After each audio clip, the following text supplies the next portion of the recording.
Coastal flooding continues even though our next storm system isn't until Friday. I'm meteorologist Joe Martucci. So if you're inland, you really don't have to worry about much until Friday evening. That's when the rain and wind will come. But for those of you along the shores, we are dealing with coastal flooding still as we go into our Thursday. We have Ocean and Burlington counties in the advisory from midnight Thursday until 6 p.m. Thursday, noon to 6 p.m. for Cape May and Atlantic counties here, only covering that p.m. high tide, and then Salem County is in effect from 4 to 10 p.m. I know Cumberland County is not in this advisory. It did not meet the criteria for an advisory, but we're going to see coastal flooding everywhere. We will see more significant coastal flooding as we go into our Friday because we're going to get this southeasterly wind, which is very favorable for coastal flooding here. And it's not only that, we're talking about some heavy rain as we go into the later part of the day as well. Here was the scene in Atlantic City earlier today. This was taken by our very own Ed Lee on the corner of Barrett and Massachusetts Avenues. This is what we saw in a lot of places along the shore. Minor nuisance flooding where, yeah, there's water on the road, and I wouldn't drive through that because you got probably about 4 inches there, but it was not the kind of flooding that shut down roadways and bridges. We could be talking about that as we go into our Friday. Here's a look at our infrared satellite, a nice tight circulation right here with that nor'easter that was really impacting us as early as Monday here.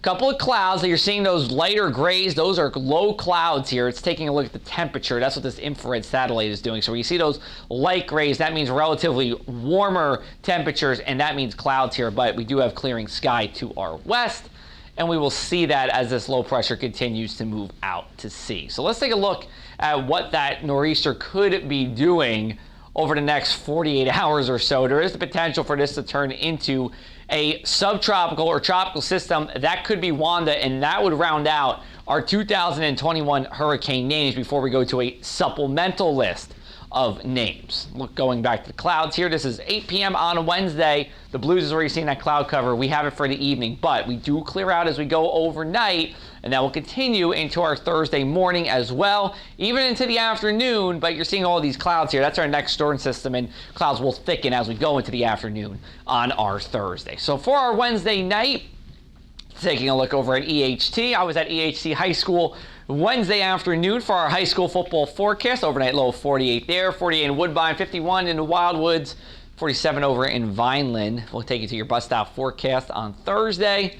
Temperatures are rising through the 50s, some 40s inland early here, and pretty seasonable start to our day here for late October. You're going to want the sunglasses too, something we haven't said in a couple of days across South Jersey. Then as we go into our forecast for your Thursday, temperatures in the low 60s or around 60 degrees. Not a bad day, fairly comfortable, good sweater weather, but we do have that coastal flooding. So if you're impacted by that coastal flooding, you want to watch out with the high tides. High tides on our Thursday, sometime between 1 to 3 p.m. Going into our Thursday night, clouds do thicken here, but still a good night to leave the windows open. We're not talking about any rain. We're not talking about a lot of wind as well, but those winds do turn to the east, and that's why I'm primarily concerned about coastal flooding with this next storm that does come on Friday here, because winds are going to go from the east to the southeast.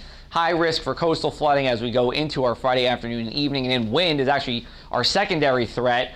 Roadway flooding I don't see too much of. So here's a look at our forecasted radar. It's 2 p.m. on Friday. You see that rain trying to get into the area. I think more or less it's going to take a while, probably until that p.m. commute here. I'd say between 3 to 6 p.m. rain starts to work in from south to north, and then we get a good shot of heavy rain as we go into the evening here. This is now 2 a.m. on Wednesday. You see that rain moving to our north here, so we actually should be dry for a good part of the overnight hours as we go into our Saturday here. And here's a look at our rainfall totals, generally between a ½ inch to an inch, some locally higher amounts. Here's a look at our forecasted winds. This is 8 p.m. on Friday. Notice that wind direction coming from the east right into the shore, and hey, these are pretty strong too. 37 miles an hour sustained in Atlantic City, not the gust, sustained winds. 20 to 25 miles an hour sustained inland. So the potential for downed tree limbs and power outages are there because a lot of these power lines or some of these tree limbs have been weakened from the nor'easter earlier in the week. So it's only compounding problems. Here's a look at our possible gusts. These are winds about 5,000 feet high, and these could mix down to the surface.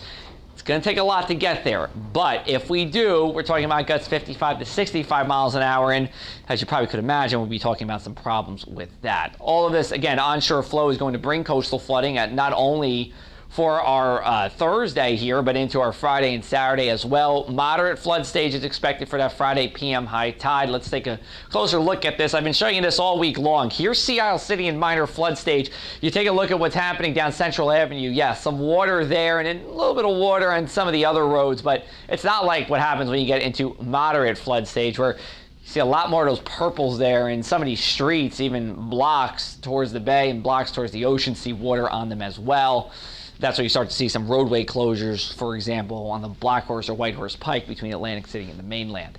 Then as we go into Halloween, what do we have here? Well, we have 2 pumpkins, that's one thing, but we also have isolated showers for us here throughout our Halloween, and the soaking rain stays to the north and east with that low pressure system, and this low pressure system is the one that's coming through here late Friday. Let's take a look at our trick-or-treat forecasts for you. We're looking at a couple different hours throughout the afternoon. Of course, Halloween on a Sunday, so we'll probably get a lot of trick-or-treaters spread out throughout your day here on Sunday. Just a shower. Otherwise, I think it's going to be okay here. Temperatures falling through the 60s into the 50s. Here's a look at our mainland 7-day forecast.